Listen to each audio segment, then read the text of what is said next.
Hello दोस्तों, मैं आपकी साथी निरुप्रीत। दोस्तों, आप सेल्फ स्टडी करना चाहते हैं तो हमारे साथ आज से ही जुड़ जाएं। दोस्तों, अगर आपका सपना एक शिक्षक बनने का है तो आप ऑल टाइप टीचिंग एग्जामिनेशन के लिए हमें फॉलो कर सकते हैं। दोस्तों, हम यहाँ पर CTET, UP-TET, super-TET, TGT, PGT, PRT और आपका डीएसएसपी और इसके अलावा अन्य टीचिंग एग्ज़ाम के लिए हम यहाँ पे हिंदी, एसएसटी और अपना जो इंग्लिश एंड लैंग्वेज है, जो आपकी संस्कृत, उन सभी को पढ़ते हैं।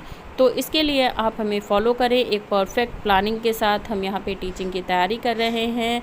हर दिन कुछ नया सीख और सिखा रहे हैं, तो हमसे ज़रूर जुड़िए और हर दिन आपको एक नई क्लास आसानी से मिलेगी यहाँ पे। और दोस्तों, अगर आप सफ़र में रहना चाहते हैं तो आप शॉर्ट एंड सरल के साथ जा सकते हैं, पर आप अगर एक सरल तरीके से और सटीक तरीके से पढ़ना चाहते हैं, सफलता को प्राप्त करना चाहते हैं, तो हमें ज्वाइन ज़रूर करिएगा। एक बार इस वीडियो को अंत तक ज़रूर देखिएगा और वीडियो अच्छा लगे तो शेयर ज़रूर करिएगा। तो चलिए दोस्तों, आज की क्लास स्टार्ट करते हैं।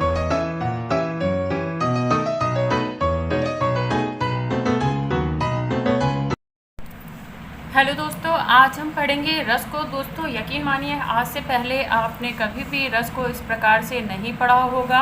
हिंदी में दोस्तों रस के 2 से 3 नंबर के क्वेश्चन अवश्य आते हैं आपके किसी भी टेट के एग्ज़ाम में या फिर टीचिंग एग्ज़ाम प्रिपरेशंस में। हिंदी आपके कंपलसरी लैंग्वेज है, आपकी हर जगह पूछी जाती है और रस जो है आपका मोस्ट इम्पॉर्टेंट होता है, हर एक एग्जामिनेशन में पूछा जाता है। तो दोस्तों, रस क्या है, किस तरीके से हम इसको ईजिली एक डायग्राम के थ्रू बहुत अच्छे से समझ पाएंगे और आसानी से इसे पहचान पाएंगे। जी हाँ दोस्तों, मगर दोस्तों अगर आप चैनल पे न्यू हैं तो चैनल को सब्सक्राइब ज़रूर करें, बेल आइकन को प्रेस करें ताकि नेक्स्ट आने वाली वीडियोज़ की नोटिफिकेशन आपको मिल सके। दोस्तों इससे पहले हम हिंदी की क्लासेस में हिंदी के कुछ महत्वपूर्ण चैप्टरों को पढ़ चुके हैं, जैसे कि संधि, समास। इनको आप अगर पढ़ना चाहते हैं और इस शॉर्ट तरीके से समझना चाहते हैं, बढ़िया तरीके से समझना चाहते हैं, तो आप हमारे पहले के वीडियो को ज़रूर देखें। और दोस्तों एक बात बहुत ज़रूरी, अगर आप एग्ज़ाम को क्रैक करना चाहते हैं तो प्लीज़ शॉर्ट और सरल को छोड़कर आप सबसे ज़्यादा जो है सरलता से पढ़ें, ताकि आप सटीक तरीके से पढ़ के अपनी सफलता को प्राप्त कर सकें। आप शॉर्ट सरल तरीके से पढ़ के हमेशा जो है एग्ज़ाम को हार्ड कर लेते हो, फिर आप कहते हो सिलेबस के अकॉर्डिंग नहीं आया। तो प्लीज़ ऐसा मत करिएगा। सरल सटीक को सरल और शॉर्ट को छोड़कर दोस्तों सटीक पढ़िए ताकि आप सफलता को प्राप्त कर सकें। तो चलिए दोस्तों, आज की इस क्लास को शुरू करते हैं। दोस्तों, जैसा कि आप सभी को पता है कि रस के प्रकार ज़्यादातर लोगों को पता होते हैं, पर रस जो है कैसे, सबसे पहले रस की जो उत्पत्ति हुई वो कैसे हुई, किसने की, क्या है, सारा कुछ। तो सबसे पहली बात बता दें दोस्तों कि आचार्य भरत मनु जो थे, उन्होंने सर्वप्रथम नाटक शास्त्र में इसका जो है वर्णन किया था। अब बात करें कि जो रस है वो है क्या। रस 11 प्रकार के होते हैं दोस्तों, और ये रस हैं क्या। तो दोस्तों आपको बता दें कि काव्य को पढ़ने, लिखने, सुनने में एक अलौकिक आनंद की जो प्राप्ति होती है उसे हम रस कहते हैं। इसमें श्रोता को व वक्ता को दोनों को अलौकिक आनंद की प्राप्ति होती है, जिसे कि हम रस कहते हैं। दोस्तों रस जो 11 प्रकार के, उनमें से कौन कौन से रस हैं। दोस्तों सर्वप्रथम जो हमारा रस होता है वो श्रृंगार रस होता है, फिर उसके बाद आता है हास्य रस, करुण रस, वीर रस, शांत रस, वात्सल्य रस, भक्ति रस, आपका भयानक रस, रौद्र रस, अद्भुत रस और विभत्स रस आता है। अब दोस्तों हमने इनको कई बार पढ़ा होगा, हमने बहुत बड़ी बड़ी लाइनें पढ़ी है, तो मैं यहाँ पे आपको बड़ा नहीं पढ़ाने वाली हूँ। देखिए होता क्या, मैं यहाँ पे आपको सरलता से पढ़ा रही हूँ, पर सरल या शॉर्ट नहीं पढ़ा रही हूँ, याद रखिएगा। यहाँ पे दोस्तों जैसे श्रृंगार रस है, आपको इसके नाम से स्पष्ट हो जाता है कि श्रृंगार रस क्या है।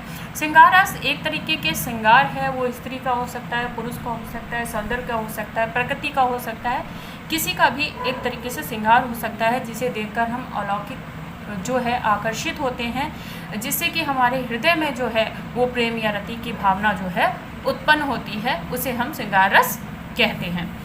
बात करते हैं हास्य रस की। दोस्तों कभी कदार हमारी कुछ ऐसी प्रतिक्रियाएं, क्रियाकलाप होते हैं जिनसे हमें हंसी आ जाती है या हमारे सामने वाले को हंसी आ जाती है, उन्हें हम हास्य रस कहते हैं। या कुछ ऐसी बातें जिनसे कि हमें हास्य की उत्पत्ति हो या हमें आनंद आ जाए और जो हमारी जो अनुभव है, वो हमारी जो प्रतिक्रिया है, जो हमारे संचारी भाव हैं, उससे स्पष्ट हो जाए, हंसी आ जाए हमें, तो हम उसे हास्य रस कहते हैं। करुण रस क्या है दोस्तों? जब कभी हमारा हृदय जो है इतना कंपित हो जाता है, इतना दुखी हो जाता है कि हम करुणा से विलाप करने लगते हैं, तो वहाँ पे शोक की उत्पत्ति जो है, हमारा जो स्थायी भाव है उसका, वो क्या है? शोक है। वीर रस दोस्तों उत्साह है इसका स्थायी भाव। वीर रस दोस्तों किसी प्रकार का युद्ध हो सकता है, झगड़ा हो सकता है, अपने टारगेट को या अपने लक्ष्य की प्राप्ति के लिए एक तरीके का उत्साह हो सकता है। तो युद्ध हमेशा दोस्तों यही नहीं होता है कि तलवारों से युद्ध किया गया और वहाँ पे जो प्राप्ति हुई उसे हमने उत्साह किया। दोस्तों हम अपने लक्ष्य की प्राप्ति के लिए भी उत्साह से प्रयत्न करते हैं, अपनी कमज़ोरियों से, अपने आलस से और अपनी छोटी छोटी कमियों से लड़ते हुए अपनी सफलता को प्राप्त करते हैं। वो भी एक तरीके का युद्ध होता है जो कि हमारे अंतरात्मा या मन से होता है। अगला जो रस है दोस्तों वो है हमारा शांत रस। शांत रस में वैराग्य निवेद होता है दोस्तों, निर्वेदित। तो इसमें क्या होता है कि जब संसार की मोहमाया को छोड़कर व्यक्ति परम परमात्मा में विलीन होने का प्रयास करता है, वहाँ पे आपका शांत रस होता है। तो दोस्तों इतनी आसानी से हम इसको यहाँ पे पढ़ेंगे और इतने बढ़िया तरीके से पढ़ेंगे कि आपको आज के बाद कभी भी रसों को पहचानने में कभी भी कोई दिक्कत नहीं आएगी। वात्सल्य रस क्या होता है दोस्तों? जहाँ पर किसी प्रकार का प्रेम दोस्तों, अब मातृत्व का प्रेम भी हो सकता है, वात्सल्य होता है, परंतु दोस्तों यहाँ पर ज़्यादातर जो प्रेम की बात की गई है वो माता का पुत्र से या पुत्री से जो एक प्रेम है उसे वात्सल्य रस में जो है प्रस्तुत किया जाता है।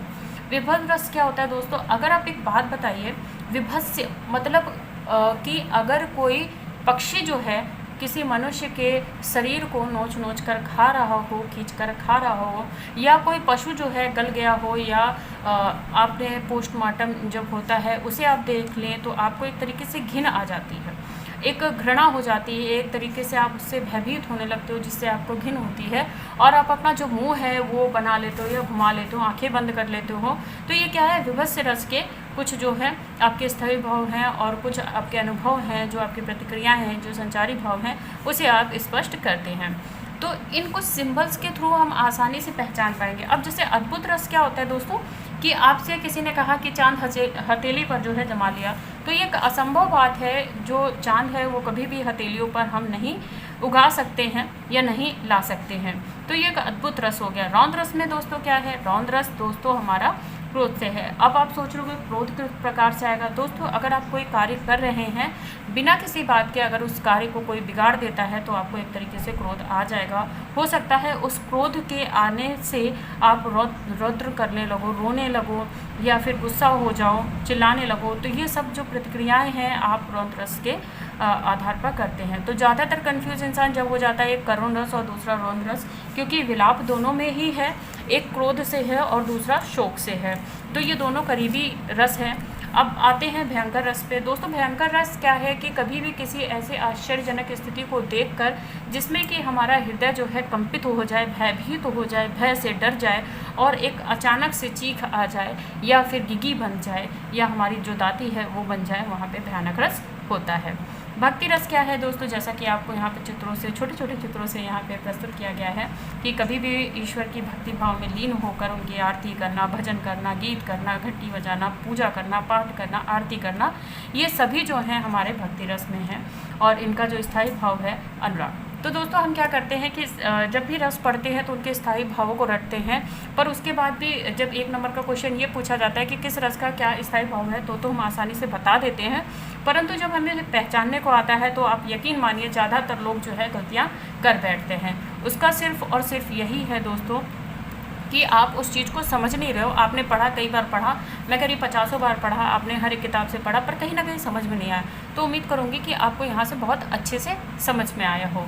तो दोस्तों यहाँ से आपको मैंने एक जो रस है उसका अर्थ और यहाँ पे एक एक का जो स्थायी भाव है उसे बता दिया, और यकीन मानिए इन सिंबल्स के थ्रू आप कभी भी रस का जो स्थायी भाव है वो बिल्कुल भी नहीं भूलने वाले हैं। आप बात करते हैं दोस्तों इन्हें विस्तृत रूप से पढ़ने की। जी हाँ दोस्तों, अब हम इन्हें एक विस्तृत रूप से पढ़ेंगे। तो दोस्तों यहाँ पे देखिए कि जो रस है वो क्या है और रस की विवेचना क्या है, रस के अंग क्या हैं और रस के भेद क्या हैं, ये सारा हम विस्तृत रूप से अपकमिंग वीडियो में दोस्तों पढ़ेंगे। तो रस के दोस्तों आपको 3 से 4 वीडियो मिलेंगे जिसमें आपको रस को बहुत ही अच्छे से बताया जाएगा। हालांकि मैंने आपको रस का अर्थ बता दिया है, रस क्या होता है, रस कितने प्रकार के हैं, किसमें क्या होता है, किसका स्थायी भाव क्या है और किस तरीके से आप पहचान सकते हो, ये बता दिया। परंतु जैसा कि मैं हमेशा से कह रही हूँ कि अगर आप एक शिक्षक बनना चाहते हैं तो सरल शॉर्ट को तो आप पढ़ ही रहे हो, पर उससे आप अच्छा होगा कि आप सटीक पढ़ो। एक शिक्षक का परम कर्तव्य होता है कि हर एक चीज़ को बहुत ही अच्छे से समझा सके। तो आप अगर शिक्षक बनना चाहते हो तो यकीन मानिए दोनों ही तरीक़ों को सीखें, ताकि आप अपनी जो शिक्षा काल है उसमें भी अच्छा जो है अध्ययन प्रदान कर सके लोगों को। तो दोस्तों आज की वीडियो में फ़िलहाल इतना ही। अगले वीडियो में हम फिर मिलेंगे रस के भेदों के साथ, रस को स्पष्टीकरण के साथ, व्याख्यान के साथ पढ़ने के लिए। तो दोस्तों अभी के लिए धन्यवाद। और दोस्तों अगर आप चैनल पे नए हैं और चैनल को सब्सक्राइब नहीं किया है तो चैनल को सब्सक्राइब करना बिल्कुल ना भूलें और अपकमिंग वीडियो के लिए चैनल को सब्सक्राइब ज़रूर करिएगा। तो अभी के लिए इतना ही। पढ़ते ज़रूर रहिएगा दोस्तों, और नया कुछ सीखने के लिए हमारे चैनल को सब्सक्राइब करें। तो thanks for watching my video friend. Bye bye friend.